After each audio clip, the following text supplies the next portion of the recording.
kabar?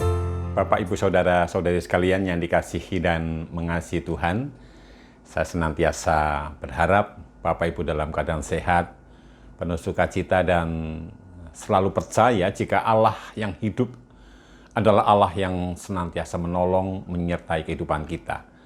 Kembali bersama dengan saya, Pendeta Nikodemus Eko Aiwanto, di dalam sejenak menikmati renungan. Di mana saat ini bacaan kita diambil dari Markus 8 ayat 1 sampai dengan 10, dan kita akan merenungkannya di dalam tema belas kasihan.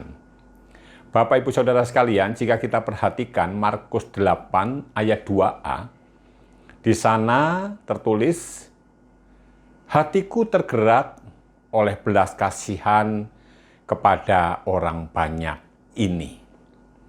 Ini adalah perkataan yang diucapkan oleh Tuhan Yesus. Ketika Tuhan Yesus melihat begitu banyak orang, ada sekitar 4.000 orang ada di hadapannya, dan mereka belum makan, Tuhan Yesus tergerak oleh belas kasihan. Jadi disinilah Bapak Ibu kita bisa melihat bahwa Tuhan Yesus selalu tergerak oleh belas kasihan. Tuhan Yesus mengetahui kebutuhan anak-anaknya. Mereka belum makan. Tuhan Yesus tahu persis kebutuhan setiap anak-anaknya. Bahkan kebutuhan Bapak, Ibu, Saudara, dan saya, Tuhan Yesus tahu persis. Dan Tuhan Yesus selalu berkehendak untuk memberi pertolongan.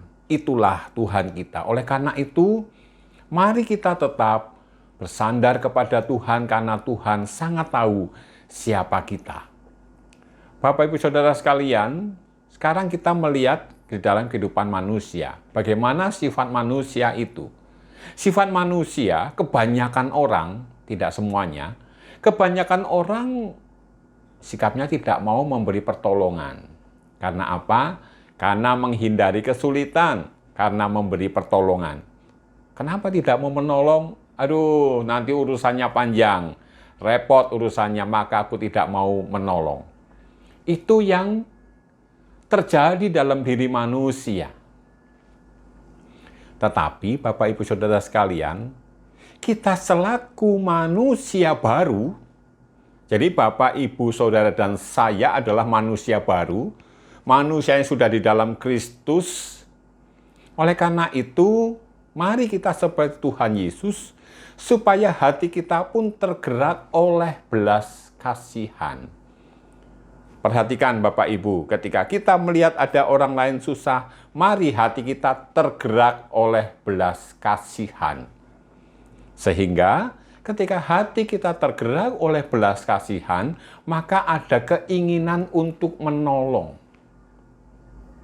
Oleh karena itu bisa dikatakan bahwa dorongan untuk menolong ini adalah sesuatu yang ilahi.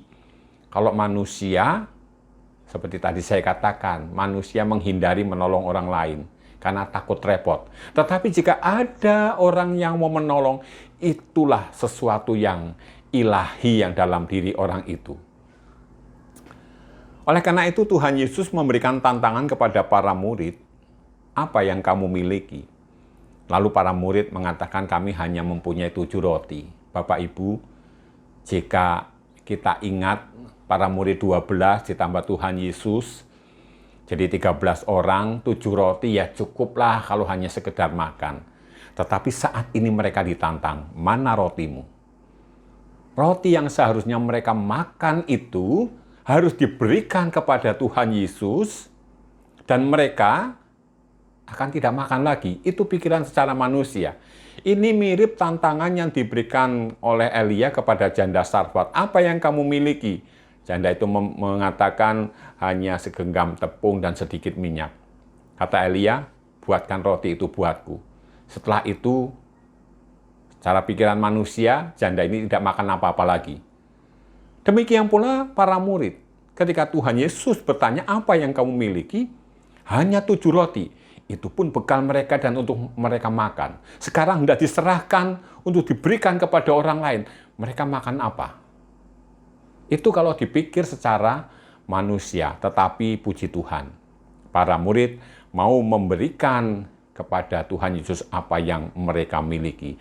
Jadi di sini kita melihat bahwa ketika menolong orang lain bukan dari apa yang tidak kita miliki, tetapi dari apa yang kita miliki. Itu dapat dipergunakan untuk menolong orang lain. Yang aku miliki cuma sedikit. Kata Tuhan, tidak masalah yang sedikit itu. Sekarang apa yang kita miliki Bapak Ibu? Ketika kita ditanya apa yang kita miliki, terbayang dalam benak kita uang, harta. Mari kita jauhkan itu dulu. Sekarang kita lihat diri kita apa adanya, apa yang kita miliki.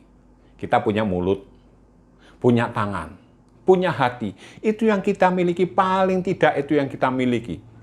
Lalu bagaimana cara kita menolong orang ketika kita hanya punya mulut, punya tangan, punya hati? Mari kita ceritakan kepada orang lain tentang kesulitan yang dimiliki oleh sahabat kita sesama kita. Cuma terkadang manusia itu tidak suka ketika sesamanya ditolong. Itu parah sekali, tetapi saya percaya bahwa sebagai manusia baru, kita pasti mau memakai mulut kita, menceritakan kepada orang lain mengenai kesusahan sahabat kita. Kita sebagai manusia baru, ketika kita memiliki mulut, hanya memiliki mulut, kita bisa pergunakan itu untuk bisa menjadi jembatan, menceritakan kepada orang yang bisa menolong, supaya orang yang bisa menolong ini akan menolong orang yang harus ditolong. Sehingga fungsi kita hanyalah sebagai jembatan. Ketika kita menjadi jembatan, orang yang membutuhkan pertolongan, kita tidak bisa menolong, tetapi karena kita bisa dipercaya, kita akan dijadikan jembatan untuk menolong orang itu melalui orang yang bisa menolong. Oleh karena itu, mari Bapak Ibu Saudara sekalian, tergeraklah hati kita oleh belas kasihan. Dan percayalah, yang sedikit itu akan menjadi sangat luar biasa. Mari kita berdoa. Tuhan Allah kami yang di surga, tolonglah kami Tuhan, supaya hati kami dipenuhi oleh belas kasihan, sehingga banyak orang yang tertolong. Di dalam nama Tuhan Yesus kami berdoa. Amin. Dan terimalah berkat Tuhan. Kiranya Allah, Sang Empunya langit dan bumi, senantiasa menyertai memberkati kehidupan saudara, dari sekarang sampai selama-lamanya. Amin.